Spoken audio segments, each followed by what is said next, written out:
So now we're going to take a closer look at our criteria from the rubric in the context of a teacher lesson. I want to thank Mr. John Spiro for graciously letting us use one of his Music 6 asynchronous lessons. As you can see, he's clearly stated his learning objective for the lesson, and he's taken it a step further by providing some important vocabulary and an overview of the different activities in the lesson and materials that students will need in order to be successful. But he doesn't just post the text here, he also provides some audio backup to elaborate on the point further. Good afternoon, students. Today we're going to learn about two things that all music has, beat and rhythm. And we're going to learn a short rhythm song on our drums and play it together with the beat.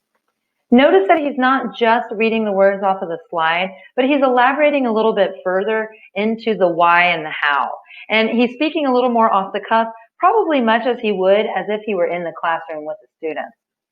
Now we see him entering into the lesson itself at the DOK level 1. We're identifying our vocabulary terms, but he doesn't just post the definition here and give them the instructions to write in their notes. He now begins his mini lesson and providing that rich explanation and background information for students. Let's listen to a song. Move the video up ahead to about 25 seconds in and then press play. This music makes me feel like clapping my hands. I'm doing this where it feels naturally. The beat is something you feel and not always something that you hear. So again, we're really getting a sense of teacher presence. He's thinking out loud, he's providing explanations, and then we have an opportunity to begin to interact with the learning target ourselves by playing the song and identifying the beat. Woo! And so he's carefully chosen a song that he thinks is going to be engaging and interesting and fun for students to be identifying the beat with. I can imagine them dancing around and clapping, as they're feeling the beat. He continues on with the lesson, identifying rhythm and providing, again, more background information as he's playing different rhythms. It's interesting to point out at this point in the lesson, he pauses and shifts gears so that students go from passively receiving the information, and now they are invited to engage with the learning target themselves by phrasing this information in their own words. And so whether or not he chooses to use this as formative data is not so important as the fact that he is focusing students' attention in on what his objective is. And so at this point, if a student realizes they cannot define a beat, then they're recognizing that that's important for them to either use some of the scaffolds here on the collaborative, their student and their classmates' information, or they go back in previous slides and rewatch videos. But the important point here is that they are now engaging with this information and having to summarize it in their own words. So they're moving from passive to more active as they're working with the knowledge.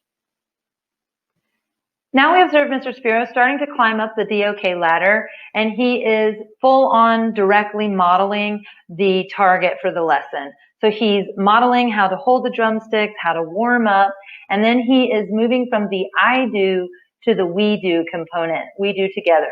So he's playing a rhythm, and then he is inviting students to repeat that rhythm and play it back together. So we're providing this structured, guided practice so that they're able to begin building their own agency and independence with the learning target. And the last task he has set up for them is to practice this rhythm he has here as many times as they want, and then they're going to record themselves on a Flipgrid playing it. This is a really rich opportunity for him to gather some formative data on each individual student to gauge their understanding towards this learning target.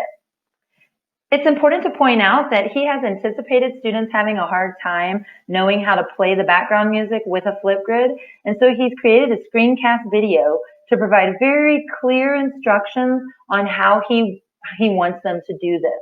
So once again, he is anticipating students' needs and providing very clear, targeted instructions so that they can be as successful as possible on this assignment.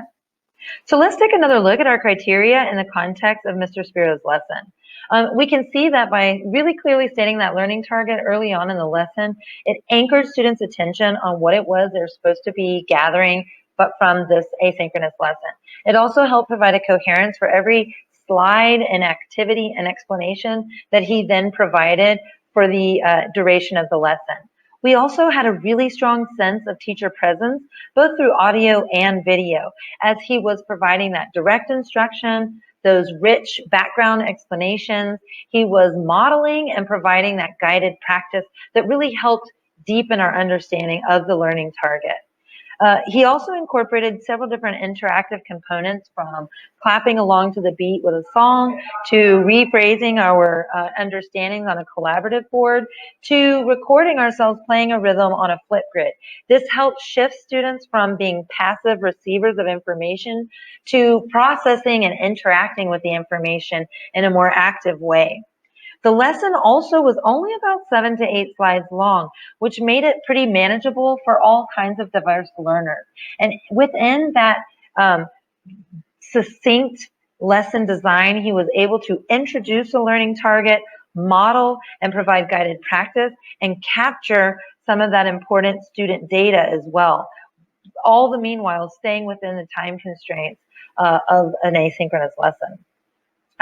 That rich student data that he's collecting at the end is going to be really useful for him and when it's time to create purposeful grouping, or to inform his next synchronous session, or also for his future asynchronous lessons as well.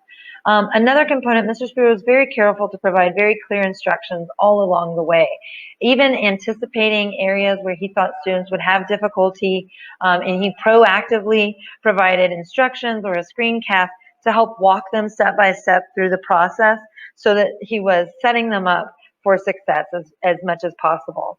And of course, we have the lesson was clearly labeled. It was accessible in Google Classroom and posted with that 48-hour time window. So we can see that when we bring together these different criteria for our asynchronous lessons, it's going to allow us to provide coherent, purposeful, rich learning experiences for our students.